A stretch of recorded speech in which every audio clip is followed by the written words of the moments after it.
용도구역의 종류랑 그 다음에 각각의 지정 목적을 했습니다. 그 다음에 이제 이 용도구역은 누가 지정하냐라는, 누가 지정하냐. 자, 그 전에 보면은 용도구역은 어떻게 지정하죠? 어떻게? 지정하는 절차는 자, 여기 보시면 용도구역을 지정할 때는 일정한 절차를 거쳐서 하는데 그 절차가 계획이고 그 계획이 바로 도시군 관리계획입니다. 그러니까 용도구역을 지정할 때에도 마찬가지로 관리계획으로 합니다. 즉 용도구역을 지정할 때는 관리계획으로 하니까 지정하는 사람은 관리계획의 결정권자가 용도구역을 지정을 합니다. 관리계획 결정권자가.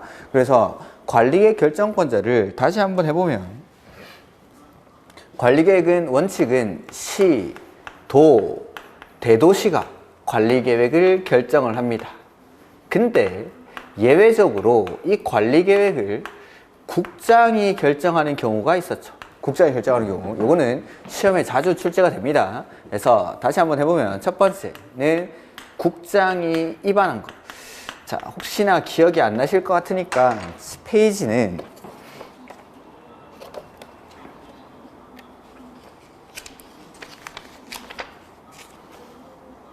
78페이지를 보시면 78페이지 기본서에 우리 78페이지에 보면은 관리계획의 결정권자가 나옵니다. 그래서 원칙은 시, 도, 대도시가 결정하는데 예외적으로 국장이 결정하는 경우는 국장이 입안한 것. 국장이 입안한 걸 서울시장한테 결정해 주세요라고 할 수 없으니까. 그 다음에 두 번째는 개발 제한 구역이 있습니다. 개발 제한 구역. 그 다음에 세 번째는 국가계획과 연계하여 시가와 조정구역의 지정이 필요할 때, 이럴 때는 국장이 관리계획을 결정을 합니다. 국장이. 그리고 수산자원보호구역은 해양수산부 장관이 한다라고 했죠. 그래서 자, 지정권자 보면은 개발제한구역은 여기 국장이 관리계획을, 개발제한구역에 대한 관리계획은 국장이 결정을 하니까 개발제한구역을 지정하는 사람도 국장이 개발제한구역을 지정합니다. 개발제한구역을. 그 다음에 두 번째로 국장이 입안한 거 이건 빼고 다음이 국가계획과 연계해서 시가와 조정구역의 지정이 필요할 때, 이럴 때는 국장이 관리계획을 결정을 하죠. 그래서 여기 시가와 조정구역도 원칙은 따로 있는데 일단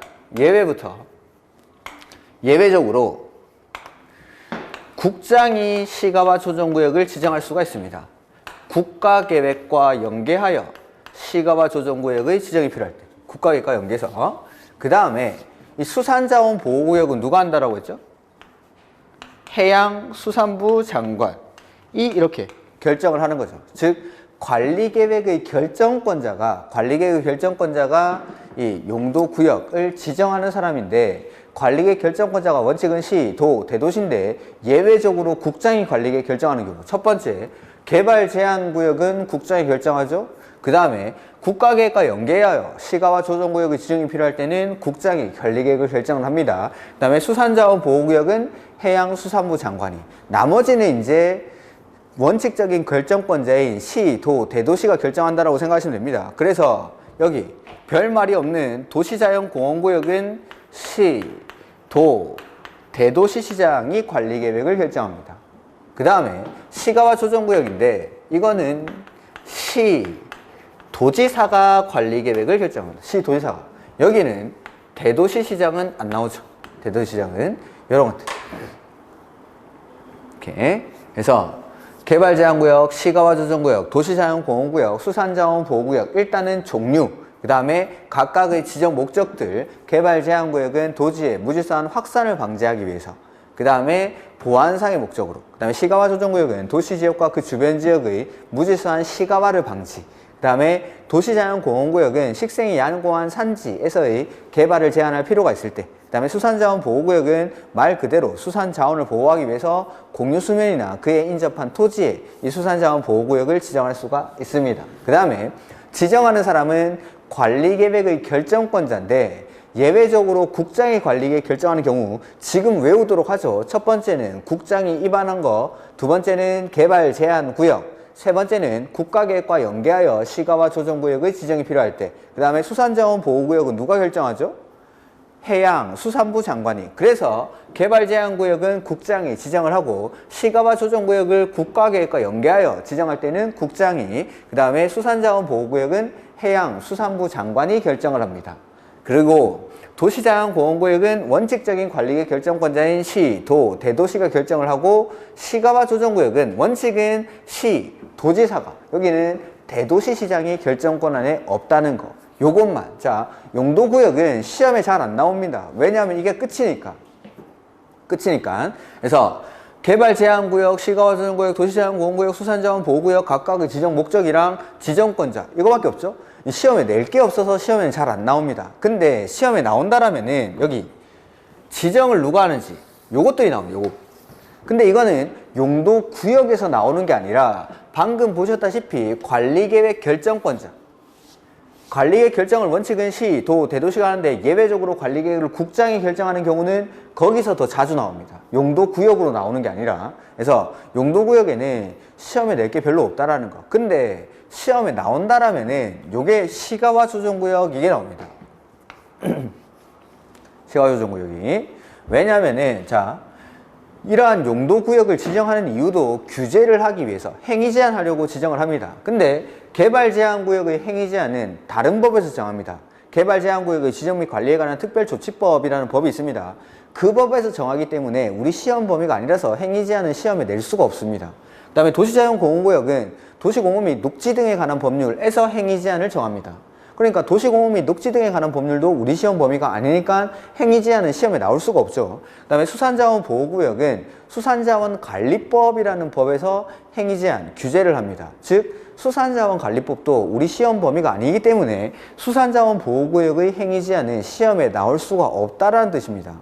근데 요거 시가와 조정구역은 행위 제한을 우리가 배우는 국계법에서 합니다. 국계법에서. 그러니까 시험에 나온다라면은 이 시가와 조정구역의 행위 제한, 그 다음에 뭐 유보기간 이런 것들이 나옵니다. 그래서 시가와 조정구역은 다시 한번 책을 보죠.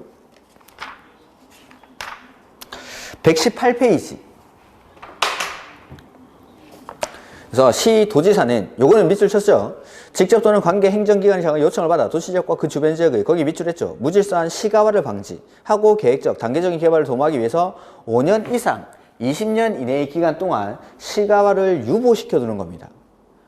다만 그 뒤에 다만 밑줄 국가계획과 연계 밑줄 하시고 국가계획과 연계 하여 시가화 조정구역의 지정 또는 변경이 필요한 경우에는 국장 밑줄 이 직접 시가화 조정구역의 지정 또는 변경을 관리계획으로 결정할 수 있다. 그 다음에 시가화 유보기간이라고 되어 있는데 아까 5년에서 20년 이내의 기간 동안 시가화를 유보시켜 놓는다고 했죠? 그래서 국장 또는 시도지사는 시가화 조정구역의 지정 또는 변경을 하고자 하는 때에는 당의 도시지역과 그 주변 지역의 인구 동태, 토지 이용 상황, 산업 발전 상황 등을 고려해서 관리계획으로 몇 년 동안 유보시킬지를 정합니다. 관리계획으로 정한다 밑줄.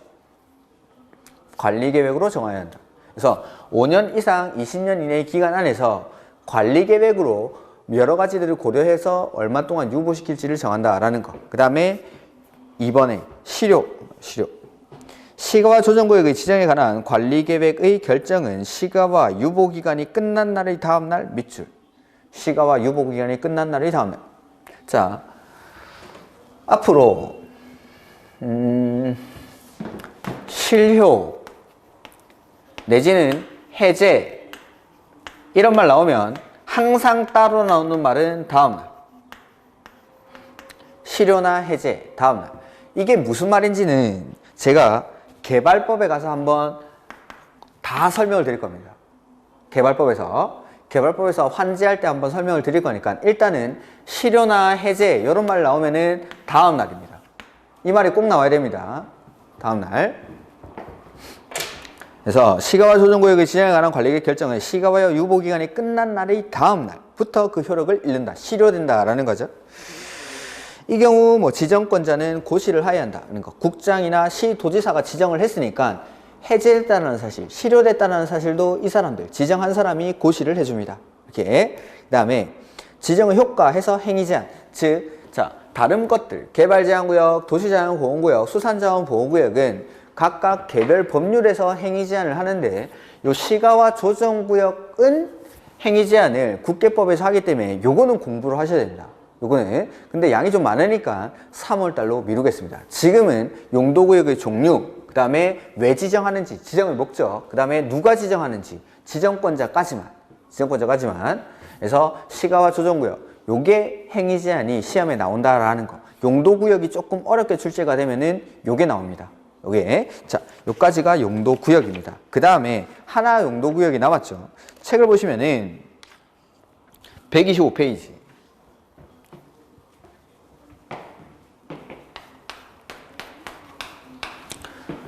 거기 보시면 둘 이상의 용도지역, 지구, 구역에 걸치는 대지에 대한 적용 기준이라는 게 나오죠. 자, 대지가 주거지역과 상업지역에 걸쳐 있다라는 겁니다. 그럴 때 이 토지 어떻게 활용하는지 그런 내용들인데 일단 요거는 다음에 하도록 하겠습니다. 3월달에. 일단 넘기고 128페이지 보시면 됩니다. 거기 이제 입지 규제 최소구역이 나오죠. 거기 뭐 기출은 31회라고 돼 있는데 최근에 자주 출제가 되고 있습니다. 입지 규제 최소구역은. 자, 요거는 지정권자를 조금 지우고 128페이지.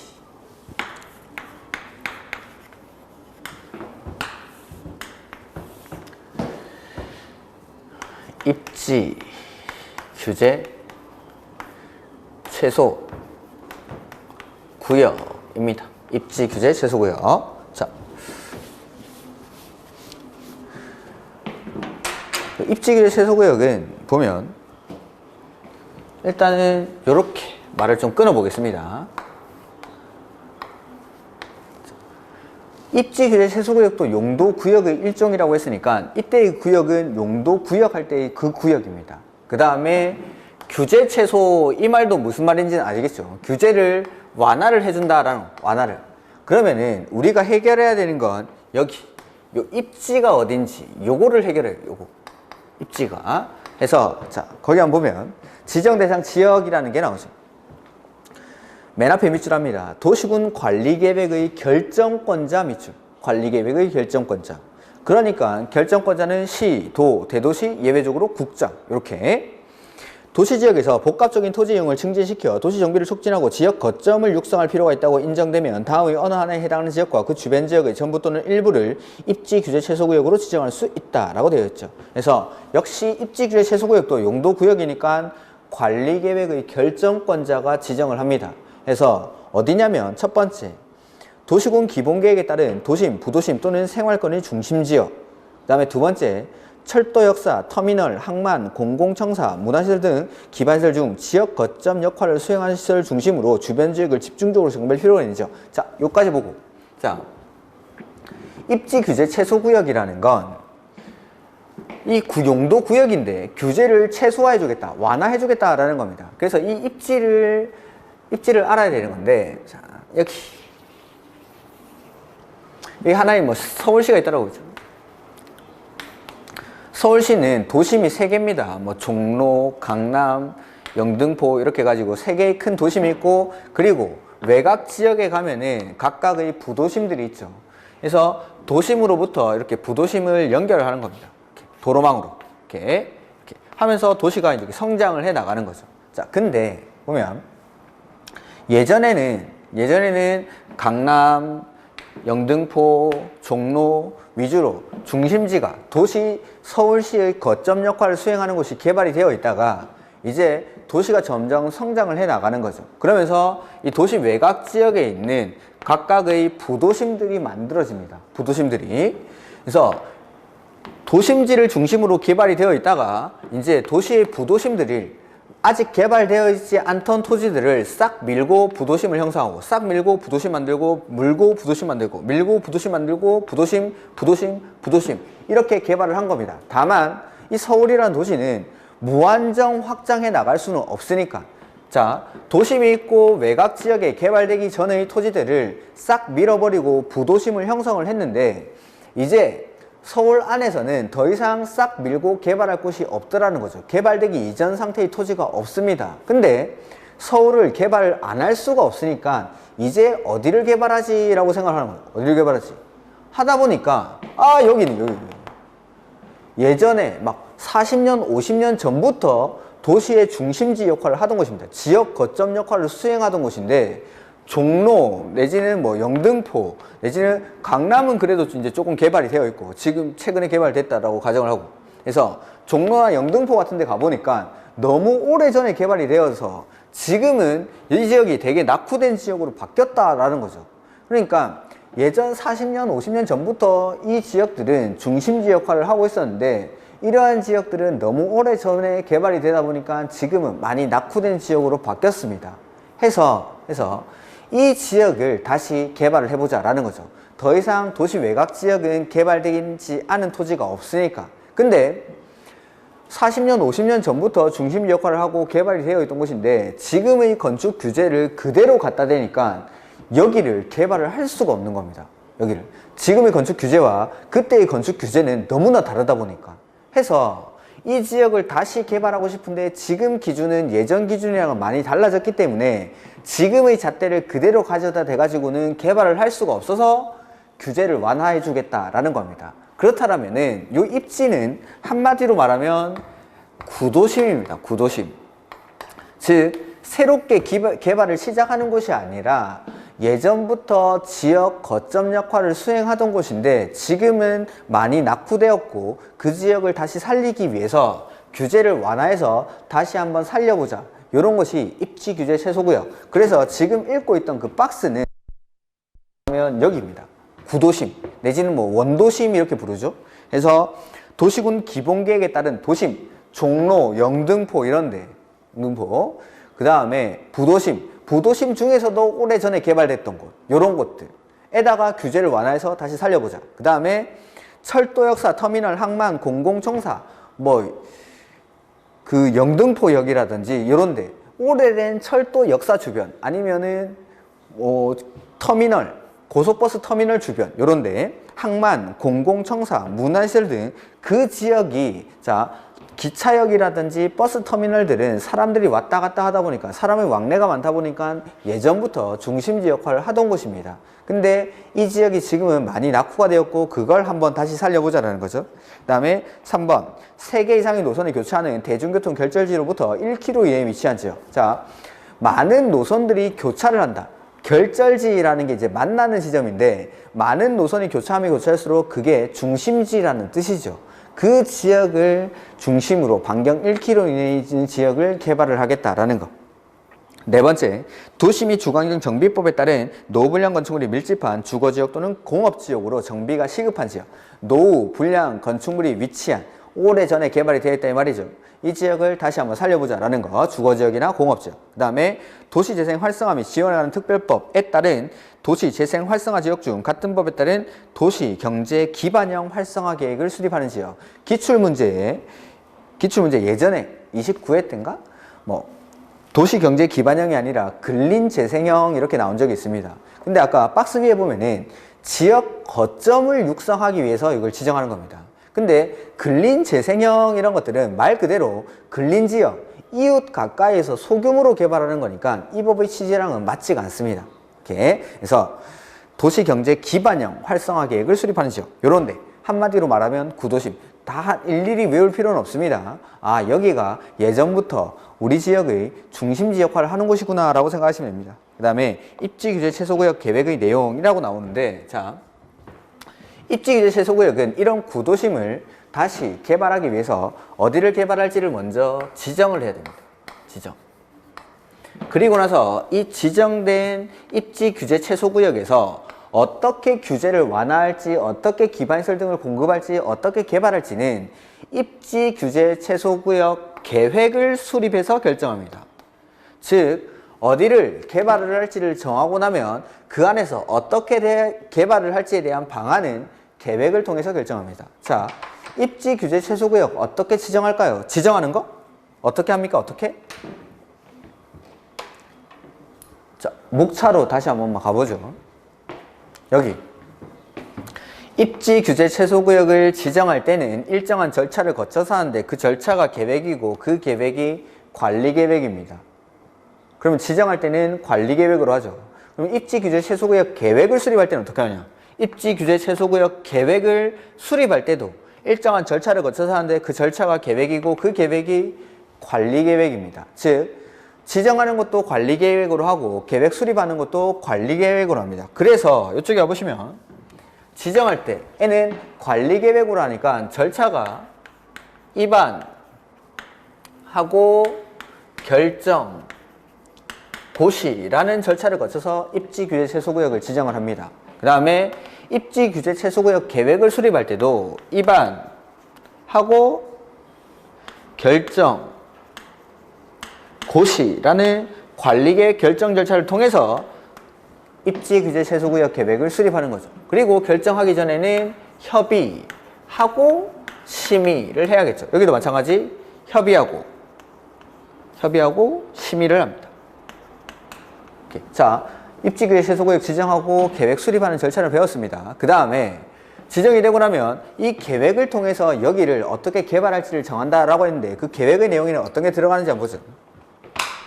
입지규제 최소구역 계획에는 입지규제 최소구역의 지정 목적을 이루기 위해서 다음에 관한 사항이 포함되어야 한다 해서 1번 보면은 건축물의 용도, 종류 및 규모 등에 관한 사항, 건축물이나 그 밖의 시설의 용도, 종류 및 규모 등에서 관한 사항, 요게 건축 제한이라고 했죠. 1번은 건축 제한, 2번은 건폐율, 용적률 높이. 그러니까 건축 제한, 건폐율, 용적률 높이 등을 여기에다가 넣는 겁니다. 이 지역을 어떻게 개발할지에 대한 계획에다가 어떤 건물들 지을 수 있고 어떤 용도의, 어떤 종류의, 어떤 규모의 건물들을 지을 수 있는지, 그 다음에 건폐율이랑 용적률 이런 것들은 어떻게 정할지, 그 다음에 높이는 어떻게 규제를 할지, 그 다음에 세 번째 간선도로 등 주요 기반시설 확보에 관한 사항. 자, 개발이 일어나면은 당연히 이 지역의 기반시설은 부족해지겠죠. 예전에는 낙후된 지역이라서 저층의 건물들 위주로 있었는데 갑자기 다중이용 건축물들이 들어오면은 전기, 수도, 가스, 도로와 같은 기반시설이 부족해질 테니까 그 부족해진 기반시설을 어떻게 확보할지에 대한 방안. 그 다음에 네 번째 용도지역, 지구, 도시군 계획시설. 이 도시군 계획시설은 기반시설입니다. 기반시설 및 지구단위 계획 결정에 관한 사항. 그러니까 이 지역을 낙후된 지역인데 개발을 하기 위해서는 용도지역이나 용도지구를 변경하거나 새롭게 지정할 필요가 있을 겁니다. 내지는 기반시설을 설치할 필요가 있을 테고, 지구단위 계획구역이라는 건 개발이 시작되는 곳에다가 지정을 하는 건데 그 지구단위 계획구역을 지정을 해서 개발을 할 필요도 있겠죠. 이런 것들에 관한 사항. 그 다음에 5번에 입지규제 최소구역에 따른 다른 법률 적용의 특례 및 다른 법률 규정의 적용을 완화 또는 배제에 관한 사항. 어떠한 것들을 적용을 배제하고 어떠한 것들을 완화해 줄지에 관한 사항. 이런 것들이 이 계획 안에 다 들어간다라는 거죠. 그래서 지정을 하고 나면 이 계획에 따라서 지정된 입지규제 최소구역을 개발을 해 나가는 겁니다. 이렇게. 자, 그 다음에 129페이지 고려사항은 지정하는 사람이 고려하면 되지 우리가 고려할 건 아니죠. 안 보겠습니다. 그 다음에 4번 건축 제한 완화 및 비용 부담. 입지규제 최소구역 계획 수립 시 용도, 건폐율, 용적률 등의 건축 제한 완화는 기반시설의 확보 현황 등을 고려해서 적용할 수 있도록 계획하고, 즉 아무렇게나 막 풀어주는 게 아니라 기반시설이 얼마나 확보할 수 있는지 그걸 보고 나서 건폐율이나 용적률, 건축 제한 등을 완화를 해주겠다라는 뜻이고, 시, 도지사, 시장, 군수, 구청장은 입지규제 최소구역에서 개발사업 또는 개발행위에 대해서 입지규제 최소구역 계획에 따른 기반시설 확보를 위해서 필요한 부지 또는 설치 밑줄, 비용의 전부 또는 일부를 부담시킬 수 있습니다. 개발하는 사람한테. 자, 보면은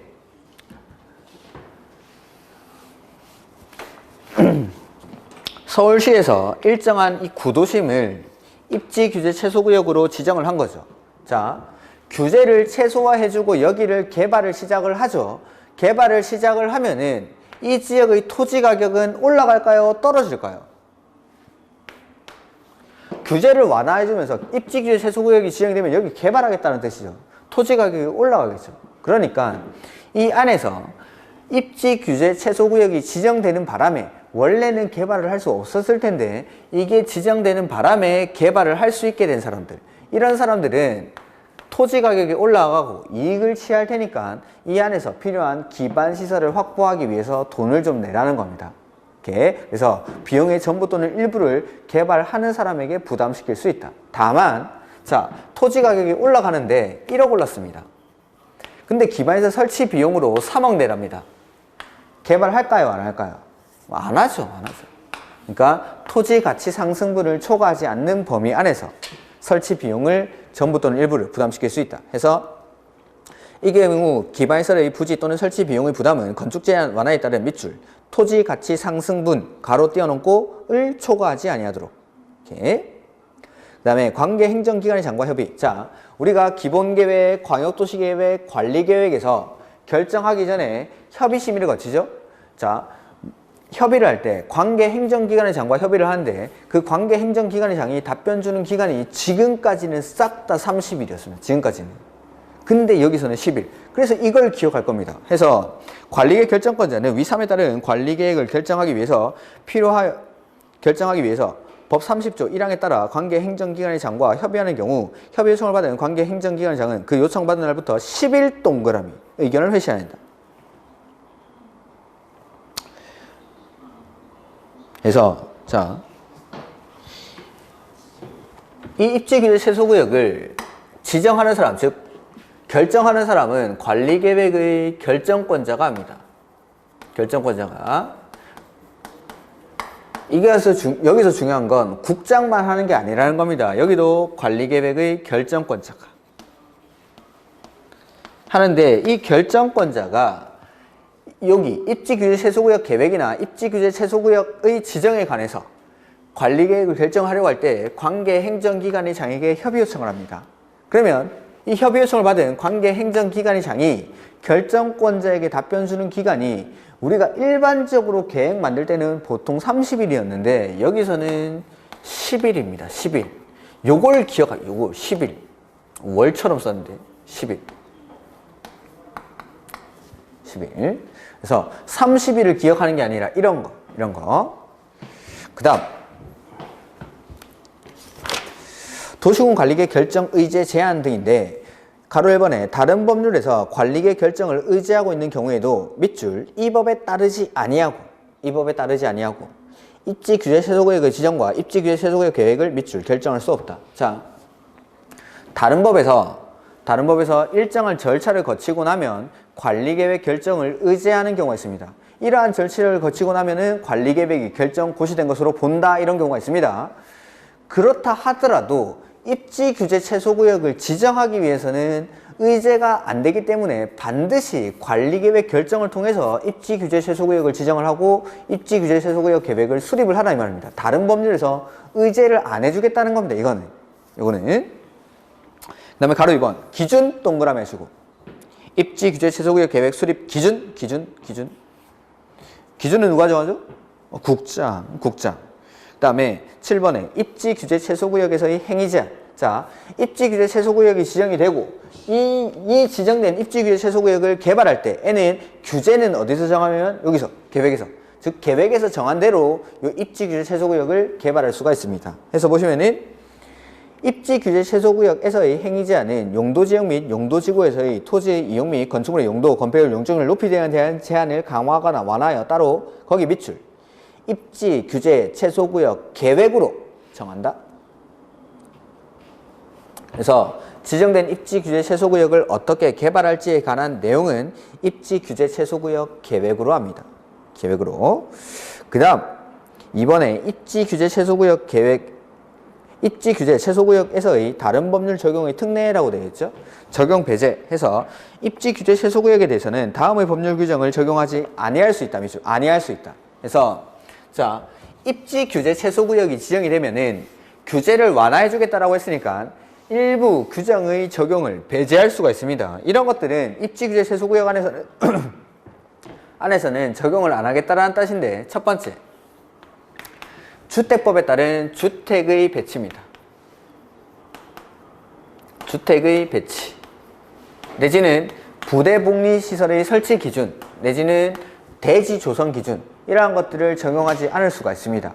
주택의 배치. 예전에는 동을 막 일렬로 쭉 줄을 세우고 이랬는데 이러한 주택의 배치에 대해서 적용을 안 할 수가 있다. 그 다음에 두 번째는 주차장법에 따른 부설주차장 설치 기준입니다.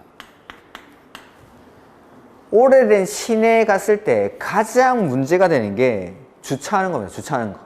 오래된 시가지에 가면. 그러니까 시내에 나가면은 주차장들이 되게 많죠?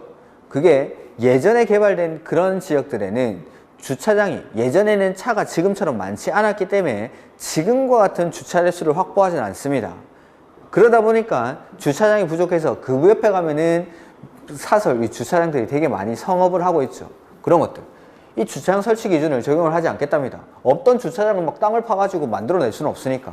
그 다음에 세 번째는 문화예술진흥법에 따른 미술작품의 설치랑 미술작품의 설치. 자, 이게 뭐냐면은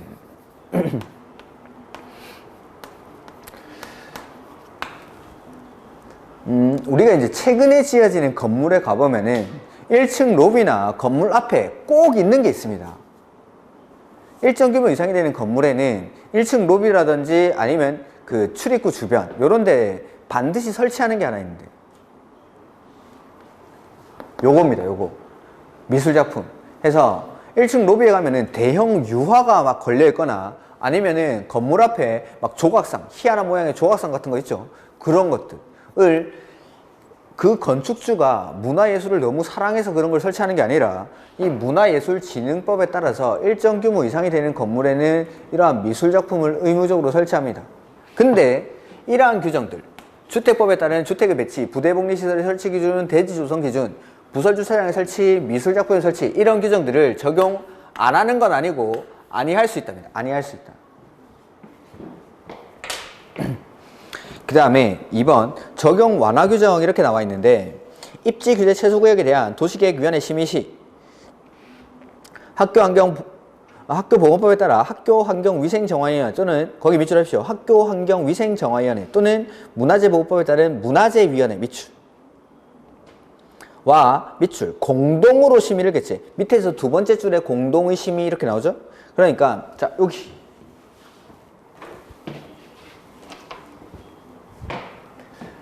입지 규제 최소구역 계획에 관한 관리계획 결정을 할 때 심의는 우리가 항상 심의는 도시계획위원회의 심의를 거쳤죠. 도시계획위원회. 근데 입지 규제 최소구역 계획에 관한 관리계획 결정을 할 때에는 도시계획위원회뿐만 아니라 학교 환경위생정화위원회 내지는 문화재위원회와 공동심의를 개최합니다. 공동심의를 해서 공동심의를 해서 완화할지 말지 여부를 결정한다는 것. 그리고 완화 여부는 도시계획위원회의 의견을 따르는 게 아니라 여기 학교환경위생정화위원회나 문화재위원회의 의견에 따라서 완화할지 말지 여부를 결정하게 됩니다. 그래서 보시면 개최하고까지 했고 두 번째 줄 그 결과에 따라 다음의 법률 규정을 완화하여 적용할 수 있다. 이 경우 다음의 밑줄 완화 여부는 완화할지 말지 여부는 도시계획위원회의 의견을 따르는 게 아니라 그 뒤에 밑줄 학교환경위생정화위원회와 문화재위원회의 의견에 따른다 라고 되어 있죠. 그래서 어떤 규정들을 완화할지는 그 박스 안에 나오죠. 학교환경위생정화구역에서의 행위제한, 역사문화환경보존지역에서의 행위제한 이런 것들을 완화할지 말지 여부를 결정할 때는 도시계획위원회의 심의를 거치면 안 되고 도시계획위원회와 학교환경위생정화위원회 내지는 문화재위원회와 공동심의를 개최하겠다라는 거죠. 이렇게. 그 다음에 3번에 보시면은 의제 규정이 나오는데 이렇게 입지 규제 최소구역이 지정이 되면 여기를 건축법에 따른 특별 건축 구역으로 지정된 것으로 본다. 간주, 의제, 본다 뭐 다 똑같은 말이죠. 이렇게. 그래서 가로 1번에 입지 규제 최소구역으로 지정된 지역은 건축법에 따른 밑줄 특별 건축구역 밑줄 하시고 맨 끝에 본다. 그 다음에 가로 2번은 됐습니다. 요게 입지규제 최소구역입니다. 그래서 용도구역의 마지막에 다섯 번째 입지규제 최소구역인데 여기는 내용이 조금 있죠. 그래서 요 입지규제 최소구역을 최근에는 조금 활용을 하려고 많이 하고 있습니다. 그래서 요것들이 이제 최근에 시험에 많이 나오고 있는데 보면은 입지규제 최소구역이라는 건 용도구역의 일정으로 규제를 완화를 해주는데 거기가 어디냐면 구도심입니다. 예전에 개발이 되어 있던 곳. 그래서 어디를 개발할지 지정을 하고 어떻게 개발할지는 계획에서 정합니다. 지정할 때도 관리계획으로, 계획 만들 때도 관리계획으로 하는데 자, 입지규제 최소구역의 지정이나 입지규제 최소구역 계획에 관한 관리계획 결정 시 협의 요청을 받은 관계 행정기관의 장이 답변 주는 기간, 이런 것들은 10일입니다. 10일. 그 다음에 지정하는 사람, 입지규제 최소구역을 지정하는 사람, 입지규제 최소구역 계획을 수립하는 사람 싹 다 결정권자. 그 다음에 지정을 하면은 일부 규정을 적용하지 않을 수가 있습니다. 첫 번째가 주택법에 따른 주택의 배치, 부대복리시설의 설치 기준, 대지 조성 기준, 그 다음에 부설 주차장의 설치, 그 다음에 미술작품 설치, 이런 규정을 적용 안 하는 거 아니고 아니할 수 있다. 그 다음에 입지규제 최소구역이 지정이 되면 여기를 특별 건축구역으로 지정된 것으로 본다. 간주를 합니다. 그리고 나머지 입지규제 최소구역 계획에 따라 행위 제한을 완화할지 말지 여부를 결정할 때는 도시계획위원회뿐만 아니라 학교환경위생정화위원회나 문화재위원회와 공동심의를 개최하고 그 결과에 따라 완화 여부를 결정합니다. 그리고 완화할지 말지 여부는 도시계획위원회의 의결을 따르는 게 아니라 이 사람들, 학교환경위생정화위원회나 문화재위원회의 의결에 따라서 완화 여부를 결정합니다. 그 다음에 아까 여기 입지규제 최소구역 계획에 들어갈 수 있는 사항들이 있었죠. 지정 대상 지역이 나왔으니까 아무래도 앞으로 나온다면은 요 계획의 내용이 나올 텐데 아마 31회 때 요게 나왔습니다. 이게 제가 요 계획의 내용은 나올 수도 있다라고 했으니까 좀 보고 가십시오라고 했는데 요 계획의 내용이 나왔죠. 그래서 건축 제한, 건폐율, 용적률, 높이, 그 다음에 주요 기반시설의 확보에 관한 사항, 그 다음에 용도 지역이나 용도 지구 내지는 도시군 계획 시설, 지구 단위 계획에 관한 사항 등 이런 것들 필요할 때 이런 것들이 들어갈 수 있다라는 겁니다. 이게 용도 구역입니다. 그 다음에 132페이지 보시면은 지구 단위 계획이라는 게 나오죠. 지구 단위 계획. 우리가 이제 여기 목차에 보시면은 용도 지역, 지구, 구역 했죠. 그 다음에 입지 규제 최소 구역 했고, 그 다음에 개발 사업이나 정비 사업에 관해서는 도시개발법이랑 정비법에서 배웁니다. 그 다음에 3번 안 했죠. 기반시설. 저는 원래는 요 기반시설부터 하는데 지금 저희가 직접 보고 있는 게 아니기 때문에 혹시나 헷갈리실까봐 책의 순서대로 그대로 진도로 나가겠습니다. 지금 하려는 게 요 5번입니다. 5번. 그래서 요 지구단위 계획 요거 보도록 하죠. 132페이지 지구단위 계획의 의라는 게 나오죠. 지구단위 계획이란 밑줄 합니다. 도시군 계획 수립 대상 지역 밑줄 하시고 일부 동그라미 에 대해서 토지 이용을 합리화하고 그 기능을 증진시키며 미관을 개선하고 양호한 환경을 확보하며 그 지역을 체계적 계획적으로 관리하기 위해서 수립하는 관리 계획을 말한다 라고 되어 있죠. 그 다음에 뭐 지구단위 계획구역의 연역, 기능 이런 것들은 잠 안 오실 때 한번 읽어보시고. 그래서 지구단위 계획이라는 건데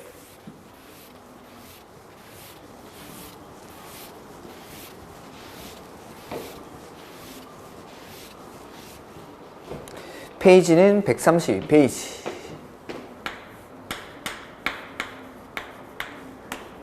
지구 단위 계획. 자, 우리는 이미 지구라는 말은 배운 적이 있습니다. 지구. 오늘 배웠는데. 지구. 요거 용도 지구 할 때. 자, 지역이 가장 넓은 개념이죠. 지역이 가장 넓은 개념이라서 용도 지역은 관할 토지 전부를 대상으로 지정을 하는데 지구나 구역은 지역보다 좁은 개념이라서 관할 토지 일부에다가 지정을 한다고 했습니다. 그래서 지금 방금 의에서 밑줄 친 부분 도시군 계획 수립 대상 지역. 자, 도시군 계획 수립 대상 지역이 어디죠? 다르게 물어볼까요? 도시군 계획은 어디서 만듭니까? 이렇게. 그게 도시군 계획 수립 대상 지역은 어디입니까? 이 말이랑 똑같은 말이죠. 도시군 계획은 어디서 만듭니까? 도시군 계획 수립 대상 지역은 어디입니까? 똑같은 말. 자, 여기 도시군 계획은 어디서 만든다라고 했죠? 관할에서. 이 관할이 특, 광, 시, 군이었죠. 그게 도시군 계획 수립 대상 지역입니다. 즉 지구라는 건 관할을 말하는 관할. 특, 광, 시, 군, 즉 도시군 계획 수립 대상 지역의 지구는 전부입니까? 일부입니까? 일부. 지역보다 좁은 개념이니까 일부. 대해서 수립하는 관리계획이다 이 말입니다. 이게 지구 단위 계획입니다. 즉 지구니까 도시군 계획 수립 대상 지역, 다른 말로 특광시군, 관할구역의 일부에 대해서 수립하는 관리계획, 이걸 지구 단위 계획이라고 합니다. 목적은 그 밑에 써져 있었죠. 첫 번째, 토지 이용을 합리화합니다. 두 번째는 기능을 증진시키고, 세 번째는 미관을 개선하고, 그 다음에 네 번째는 양호한 환경을 확보하기 위해서 수립하는 관리계획이다 이 말이죠. 그래서 토지 이용을 합리화하고, 기능을 증진시키고, 미관을 개선하고, 양호한 환경을 확보하고. 토지 이용을 합리화하면 기능이 올라갑니다. 그리고 토지 이용을 합리화해서 기능이 올라가면은 훨씬 더 다른 지역보다는 미관이 예쁘게 되겠죠. 예쁘게 미관이 개선되고, 그 다음에 토지 이용을 합리화하고 기능을 증진시켜서 미관을 개선하면 양호한 환경이 확보가 될 겁니다. 이게 뭐 네 가지나 써져 있지만 다 똑같은 말입니다. 다 똑같은 말. 즉 한마디로 잘해보자 이 말. 잘해보자.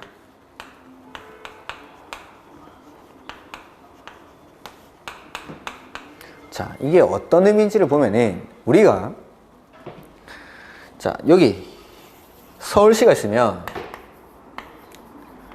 서울시 전부에 1차적으로는 용도지역이라는 규제가 지정이 되어 있어야 됩니다. 용도지역이. 근데 이 용도지역 중에서 여기가 기능이 떨어져 있는 거죠.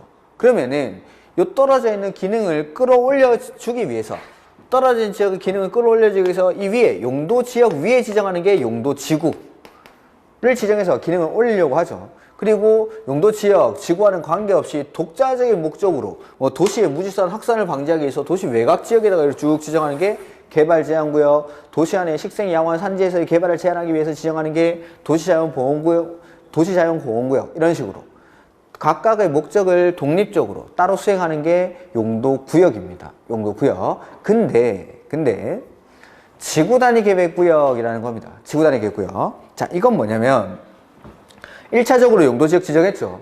그리고 2차적으로 용도지구도 지정을 하는 겁니다. 근데 용도지역, 지구만 가지고도 충분히 토지 이용을 합리화하고 기능을 증진시킬 수 있다면은 나머지 규제는 필요가 없습니다. 해서는 안 되는 거죠.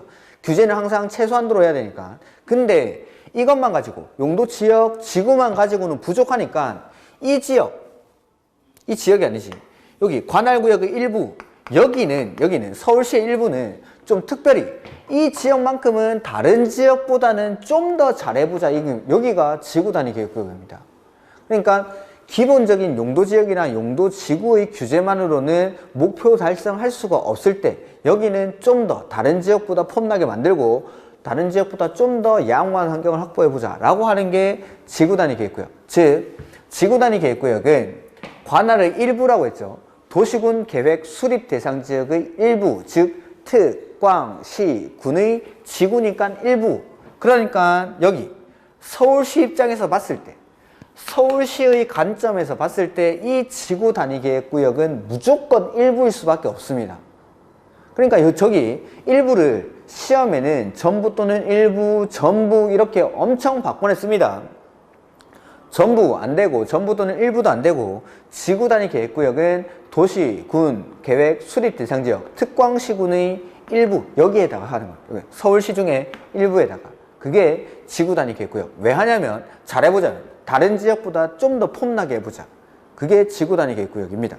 그래서 의의는 충분히 설명을 드렸고 133페이지 지구 단위 계획의 수립이 나오는데, 지구 단위 계획은 다음의 사항을 고려해서 수립해야 한다 해서 지구 단위 계획 수립 기준 동그라미죠. 기준. 기준은 역시 밑줄 국장이 정한다. 고려사항들은 안 보셔도 됩니다. 그 다음에 5번 지구단위 계획구역 및 지구단위 계획의 결정. 자, 지구단위 계획구역 지정하는 거, 그 다음에 지구단위 계획 수립하는 거 어떻게 할까요? 절차가 역시 지구 단위 계획구역을 지정할 때는 일정한 절차를 거쳐서 하는데 그 절차가 계획이고 그 계획이 관리계획. 지구 단위 계획을 수립할 때도 일정한 절차를 거쳐서 하는데 그 절차가 계획이고 그 계획이 관리계획. 해서 거기 밑줄하죠. 지구 단위 계획구역 및 지구 단위 계획은 밑줄. 관리계획으로 결정. 네, 그렇습니다.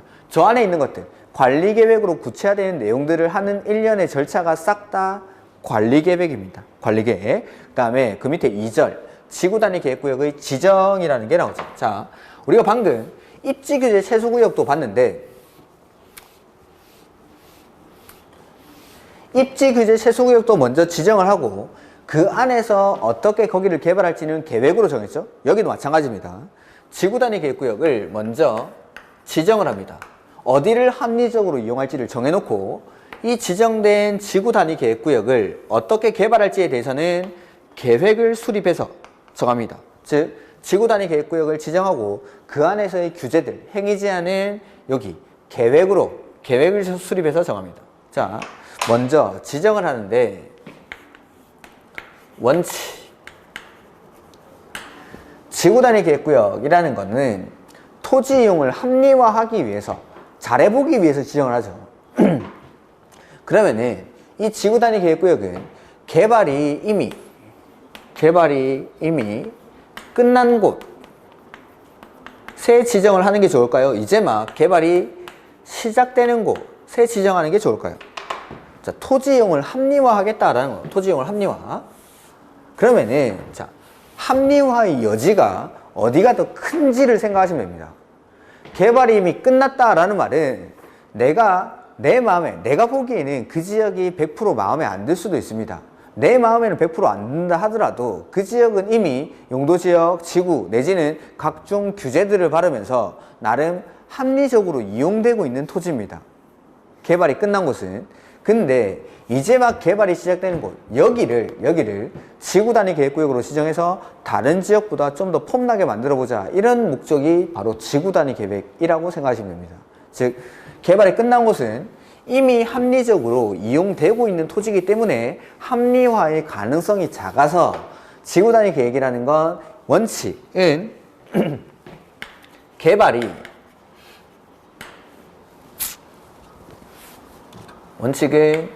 개발이 시작되는 곳에다가 지정합니다. 시작되는 곳. 이렇게 개발이 시작되는 곳의 전부를 지구 단위 계획구역으로 지정할 수도 있고 또는 일부를 지정할 수도 있습니다. 원칙은 하여야 한다가 아니라 할 수 있다가 원칙. 할 수 있다. 이렇게. 지구 단위 계획구역은 원칙은 개발이 시작되는 곳의 전부 또는 일부를 지정할 수 있다가 원칙.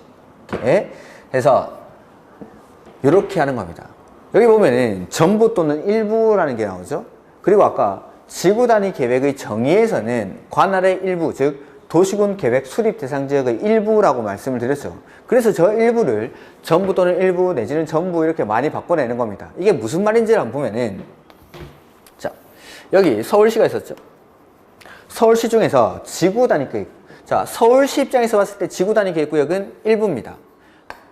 관할이 서울시, 특, 광, 시, 군의 일부에 대해서 지구 단위 계획구역을 지정을 하겠다라는 거죠. 근데 이 일부가 어디냐면 개발이 끝난 곳이 아니라 이제 막 개발이 시작되는 곳. 개발이 시작되는 곳. 자, 뭐 만약에 예를 들자면은 여기를 재개발구역, 재건축구역으로 지정을 하는 거죠. 재개발, 재건축구역으로 지정하면 그 지역 싹 허물어버리고 새로 아파트 짓겠죠? 거기가 바로 개발이 시작되는 곳입니다. 즉, 밖에 나가보면은 중장부들이 왔다 갔다 하고 이제 막 공사하느라고 먼지가 폴폴 날리고 그런 곳이 지구 단위 계획구역으로 지정될 수 있는 지역입니다. 자, 이 지역을 좀 확대를 해보죠. 여기.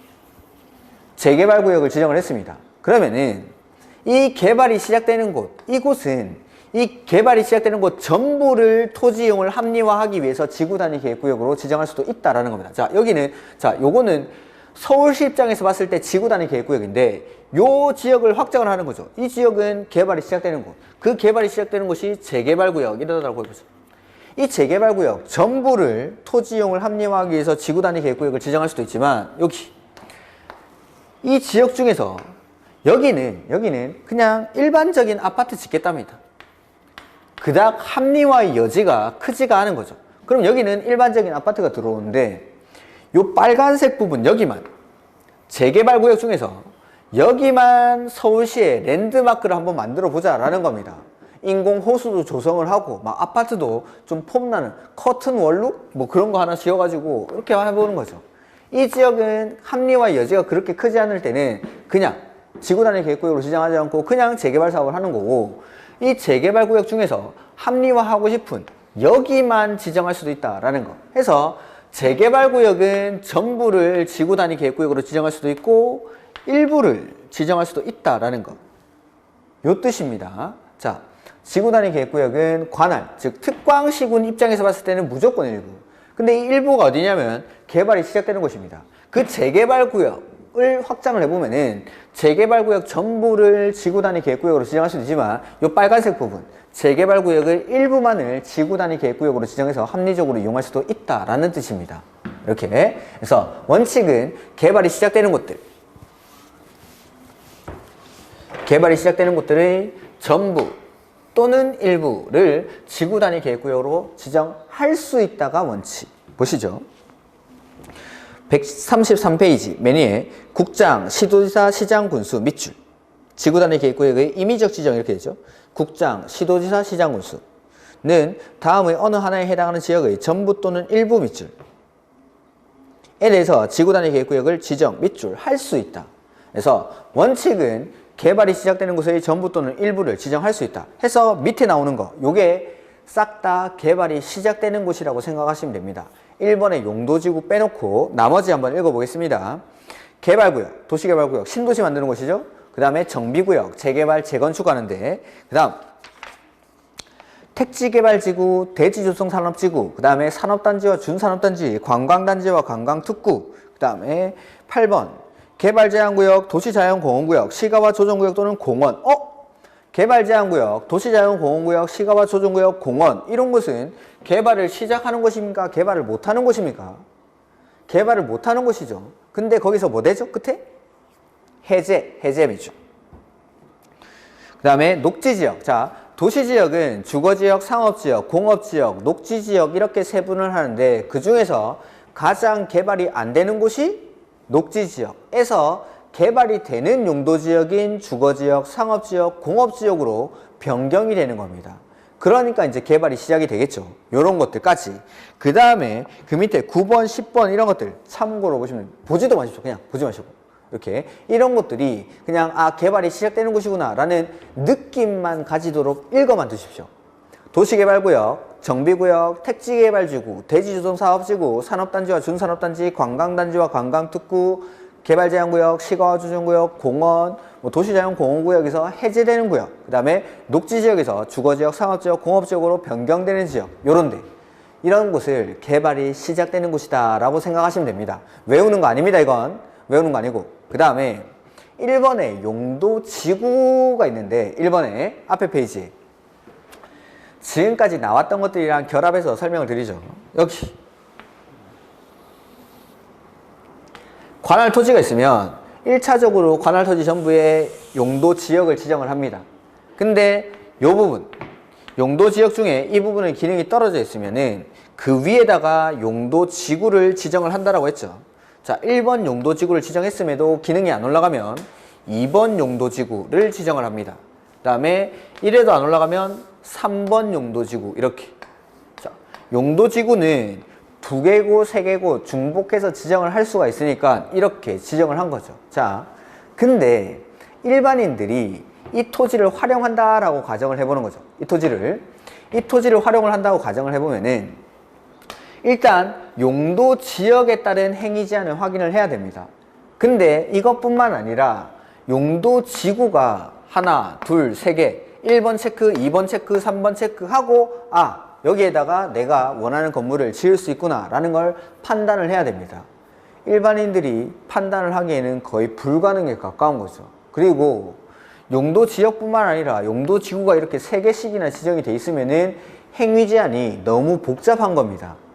너무 복잡하죠. 그래서 자, 기존에는 이 토지의 규제를 용도 지구를 3개를 지정을 해서 규제를 했었는데 말하는 겁니다. 야 이거 너무 복잡하다. 용도지구가 3개나 지정이 되어 있으니까 무슨 용도지구고 어떻게 쓰는지 도무지 알 수가 없으니까 이거 좀 단순하게 바꿔달라는 겁니다. 해서 이렇게 용도지구에다가 용도지구를 기존의 용도지구를 폐지해버리고 이 용도지구를 지구단위계획구역 이렇게 지정합니다.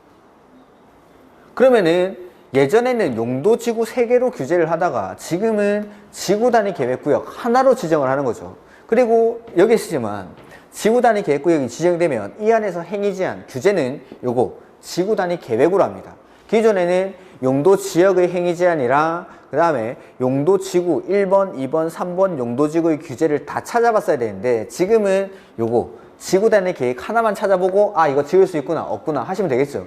해서 요렇게 단순화한다라는 취지에서 용도지구에다가 지정을 합니다. 그래서 우리가 관리계획 같은 거 보면은 관리계획 입안 제한에서도 기존의 용도지구에서의 행위제한 등을 지구단위 계획으로 대체하기 위한 용도지구 이런 거라고 생각하시면 됩니다.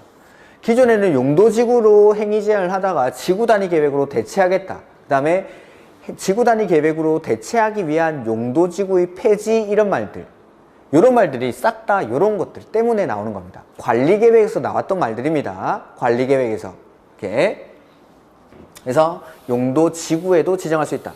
그 다음에 용도지구 말고 방금 읽었던 거 도시개발구역, 택지개발지구, 경제자유구역, 정비구역, 공공주택지구, 도청이전, 신도시 이건 아니구나.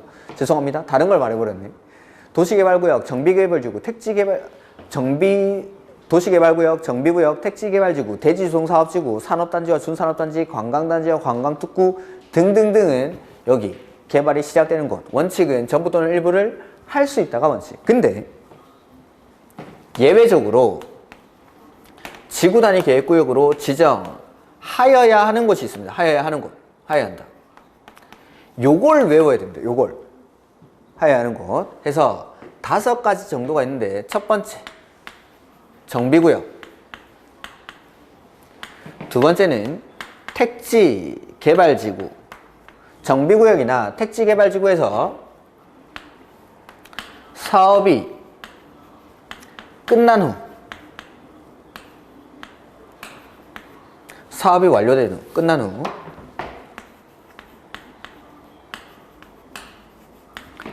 (10년이) 경과한 지역입니다. 사업이 완료된 후 10년이 경과. 그 다음에 세 번째 공원이나 시가화 조정구역에서 해제되거나 다섯 번째는 녹지지역에서 용도지역이 주거지역, 상업지역, 공업지역으로 변경되는 지역인데 이러한 곳들 3번, 4번, 5번의 면적이 30만 제곱미터 이상인 곳. 이러한 곳들은 지구단위 계획구역으로 지정하여야 한답니다. 그러니까 임의적 지정 대상을 외우는 게 아니라 이걸 외워야 돼요. 이걸. 그래서 표시를 한번 해보죠. 134페이지 2번에 지구단위 계획구역의 의무적 지정해서 국장, 시도지사, 시장 군수는 다음의 어느 안에 해당하는 지역은 지구단위 계획구역으로 지정 밑줄 하여야 한답니다. 하여야 한다. 다만 관계 법률에 따라 그 지역의 토지이용과 건축에 관한 수립이 되어 있는 경우에는 그러하지 않는다. 이건 참고로. 그래서 다음의 지역에서 시행되는 거기 사업이 끝난 후라는 글자 있죠. 사업이 끝난 후 이거는 박스를 넣으십시오. 사업이 끝난 후. 제가 표시하는 대로 해야 됩니다. 사업이 끝난 후 10년 동그라미 해서 정비구역 밑줄 택지개발지구 밑줄. 그래서 정비구역이나 택지개발지구에서 사업이 끝난 후 이거 박스라고 했습니다. 사업이 끝난 후 10년이 경과하죠. 그 다음에 이번에 체계적, 계획적, 개발 또는 관리가 필요한 지역으로서 그 면적이 30만 제곱미터 밑줄. 그래서 1번에 시가와 조정구역 또는 공원에서 해제되는 지역 밑줄. 여기 있죠. 3번, 4번에 시가와 조정구역이나 공원에서 해제되는 지역 중에 면적이 30만 제곱미터 이상이죠. 그 다음에 옆에 페이지 동그라미 2번에 다만 이 안에 일단 놔두십시오. 녹지 지역에서 요거 녹지 지역에서 주거지역, 상업지역, 공업지역으로 변경되는 지역 중 면적이 30만 제곱미터 이상의 지역. 이렇게 해서 요거는 외울 겁니다. 요거는 우리 학원을 거의 대학교처럼 다니시는 분들 있죠. 3년, 4년씩. 그 집에 초등학생 아들이 있습니다. 초등학생 아들이. 엄마가 학원을 막 3년, 4년씩 다니니까 초등학생 아들이 보기에도 너무 깝깝한 거죠. 그래서 그 아들이 엄마 내가 한번 해볼게 라고 나섭니다. 내가 한번 해볼게. 그 아들 이름이 뭐냐면 정택입니다. 정택이. 정택이가 엄마 내가 한번 해볼게 라고 하는 거죠. 그 정택이 몇 살이냐면 초등학생이니까 10살입니다. 10살. 정택이는 10살. 정택이 10살. 근데 이 정택이가 공부를 시작했는데 다른 건 다 하겠는데 한 과목이 되게 어렵습니다. 그게 공시법이죠. 공시법. 그래서 이 정택이는 10살인데 공시법 교수님만 보면 NO! 하는 NO! 정택 공시 NO! 그래서 엄마가 물어보는 거죠. 정택아 너는 왜 공시법 교수님을 그렇게 싫어해? 라고 하니까 정택이가 공시법 점수가 30점이래요. 30점. 그래서 정택이는 10살이고 공시법 점수는 30법. 그래서 정택 공시 공시법 교수님만 보면 NO! 이렇게 NO. 정택 공시 NO? 정택이 몇 살이죠? 10살. 공시법 점수가 30번. 30점. 30번이 아니라 30점. 그래서 정택이는 공시법 교수님만 보면 NO! 이렇게 하면 NO! 이렇게 NO! 이렇게. 정택이 공시 NO! 이렇게. 그래서 요거는 암기를 하셔야 됩니다. 외우셔야 됩니다. 그래서 지문에 시험에 어떻게 나오냐면은 다음 중 지구 단위 계획에 관한 설명으로 옳은 것은 틀린 것은 이렇게 나오는데 지정할 수 있다 내지는 하여야 한다 이렇게 나옵니다. 지문이. 그러면 맨 끝에 할 수 있다 이럴 때는 요 앞에 나오는 지역들이 있을 겁니다. 그 지역이 개발이 되는 곳인지 안 되는 곳인지 그걸 판단하는 겁니다. 근데 지문의 끝에 만약에 하여야 한다 이렇게 나와 있죠. 그럴 때는 이 앞에 나오는 지역이 요 5가지 빼고는 싹 다 틀린 겁니다. 싹 다. 그러니까 하여야 한다로 지문이 끝났을 때는 이거 말고 다른 거 나오면 무조건 틀린 지문입니다. 무조건. 그래서 할 수 있다 이렇게 나올 때는 여기가 개발이 시작되는 곳인지 아닌지, 그 다음에 하여야 한다 이렇게 나왔을 때는 요거 5개인지 아닌지, 요거 아니면 하여야 한다 할 때는 다 틀린 지문입니다. 이렇게. 그래서 원칙은 지구단위 계획구역으로 지정할 수 있는데 예외적으로 하여야 하는 것이 정택, 공시, 노! 이렇게. 정택이는 10살이고 공시법 점수가 30점. 이렇게. 그래서 이러한 것들은 암기를 하셔야 됩니다. 이러한 지역은 하여야 한다. 그 다음에 유의하셔야 될 건 여기 앞쪽에 빨간색으로 박스 치는 이 부분.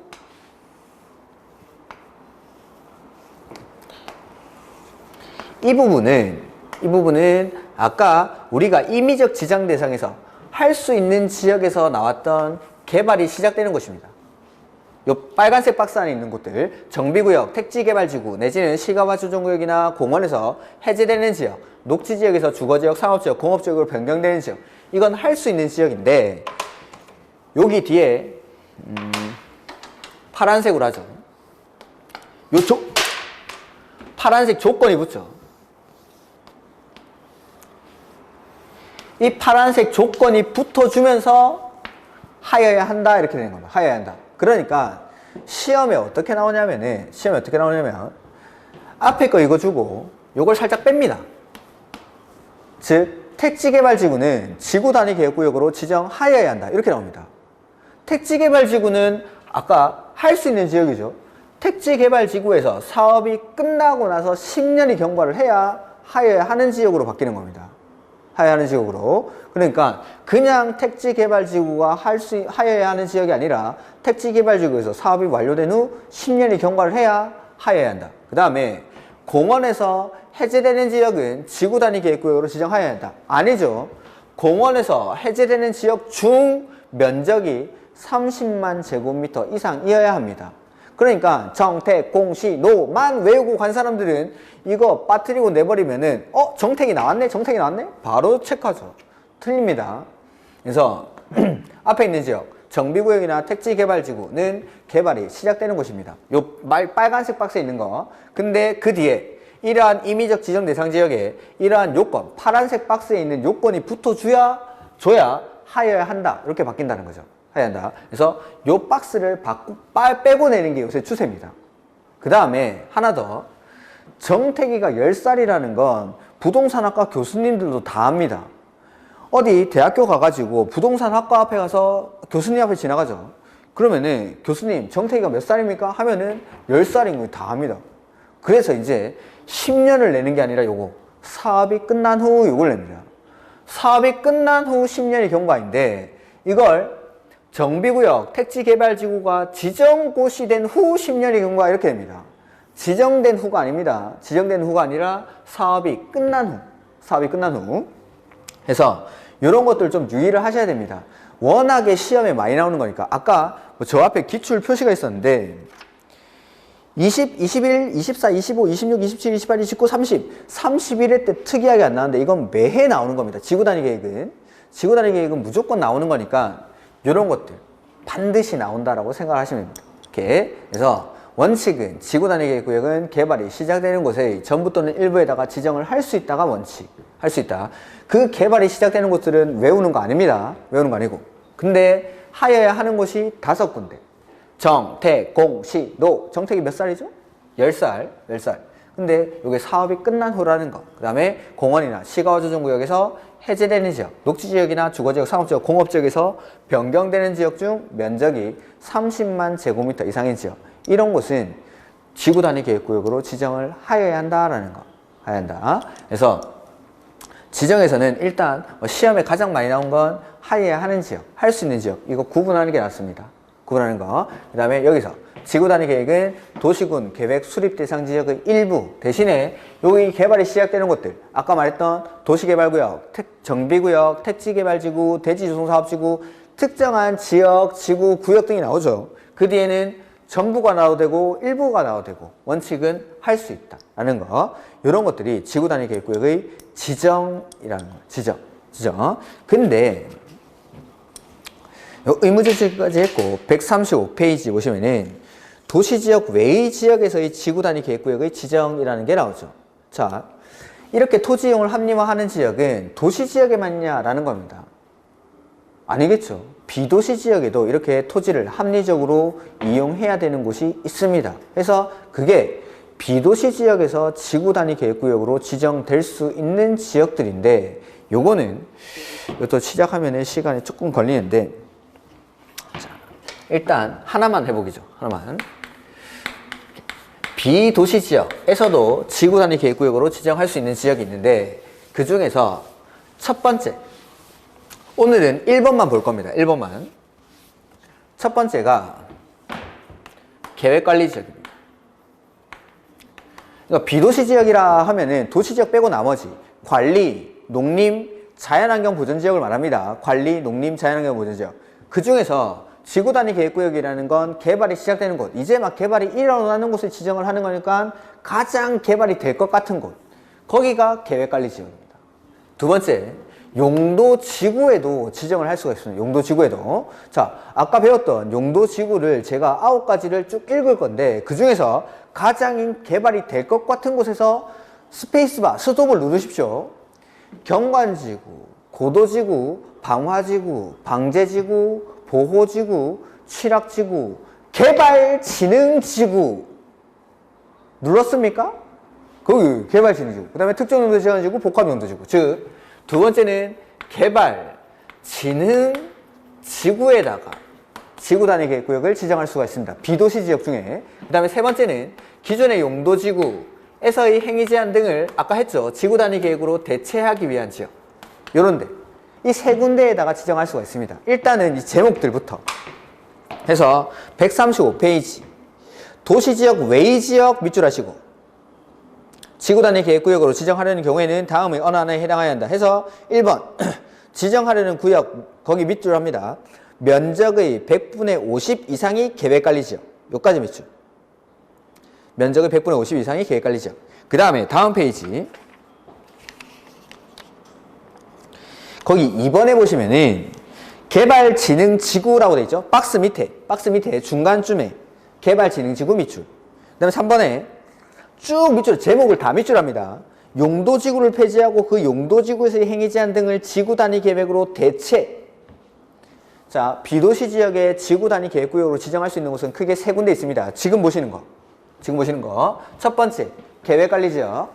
두 번째는 개발진흥지구. 세 번째는 기존의 용도지구를 폐지하고 그 용도지구에서의 행위 제한 등을 지구 단위 계획으로 대체하기 위한 지역. 요 제목이라도 일단은 기억하십시오. 제목이라도. 첫 번째 계획관리지역. 비도시 지역 중에 가장 개발이 되는 곳인 계획관리지역. 두 번째는 개발진흥지구. 그 다음에 세 번째는 용도지구를 폐지하고 그 용도지구에서의 행위 제한 등을 지구 단위 계획으로 대체하기 위한 지역. 이렇게 세 군데에다가 지구 단위 계획구역을 지정할 수 있습니다. 그 중에서 자, 계획관리지역의 지구 단위 계획구역을 지정할 때 N은 첫 번째, 이 계획관리지역이 차지하는 비중은 50% 이상이어야 하고 나머지 용도지역은 생산관리나 보전관리 지역이어야 합니다. 자, 지구 단위 계획구역으로 지정하려는 지역의 전체 면적에서 계획관리지역이 차지하는 비중이 50% 이상이고 나머지 용도지역은 생산관리나 보전관리지역일 것. 이걸 요건으로 합니다. 이게 첫 번째. 그 다음에 이 보전관리지역의 차지하는 면적이 있는데 그거는 3월 달에 하겠습니다. 그 다음에 이렇게 계획관리지역의 지구 단위 계획구역을 지정하려고 할 때 첫 번째, 면적 요건입니다.